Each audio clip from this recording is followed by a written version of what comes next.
Hello guys, ഞാൻ Nanditha miss ആണ്. ഞാൻ ഇന്ന് വന്നിട്ടുള്ളത് 8ാം ക്ലാസ്സിലെ വർഗ്ഗങ്ങൾ എന്ന പാഠഭാഗത്തിലെ കുറച്ച് കാര്യങ്ങളെ കുറിച്ച് സംസാരിക്കാനാണ്. അപ്പോ ഈ വർഗ്ഗങ്ങൾ തുടങ്ങുന്നത് എവിടെന്നാണെന്നറിയോ? നമ്മുടെ 7ാം ക്ലാസ്സിലെ ആവർത്തന ഗുണനത്തിൽ നിന്നാണ്. എന്തായിരുന്നു ആവർത്തന ഗുണനം? അതെ, ആവർത്തിച്ച് ഗുണിക്കുന്നതിനാണ് നമ്മൾ എന്തെന്ന് പറയാ?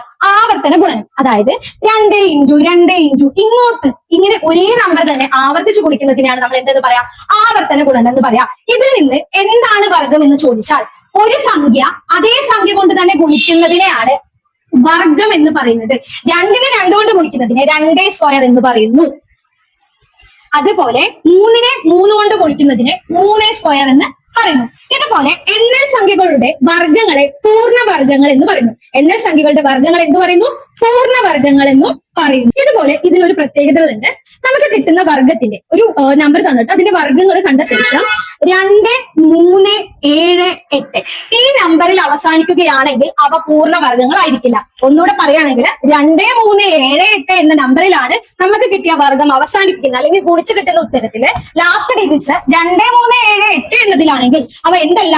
പൂർണ്ണവർഗ്ഗങ്ങളല്ല. അപ്പൊ ഇപ്പൊ ഞാൻ എന്താ പറഞ്ഞത്? പൂർണ്ണവർഗ്ഗങ്ങൾ എന്ന ഏതൊക്കെ പൂർണ്ണവർഗ്ഗങ്ങളാകാം എന്നുള്ളത് മാത്രമാണ്. ഇത് കൂടാതെ വർഗ്ഗങ്ങൾക്ക് കുറെ പ്രത്യേകതകൾ കൂടെ ഉണ്ട്. അതുപോലെ തന്നെ എങ്ങനെ എളുപ്പത്തിൽ വർഗ്ഗങ്ങൾ കണ്ടുപിടിക്കാന്നുള്ള രീതികളും കൂടെ നമുക്ക് പഠിക്കാറുണ്ട്. അതുകൊണ്ട് എന്ത് ചെയ്യുക? എല്ലാവരും നളന്ത എന്നുള്ള പേജ് ഫോളോ ചെയ്യുക, കൂടുതൽ വിവരങ്ങൾ പഠിക്കാം. Okay, thank you.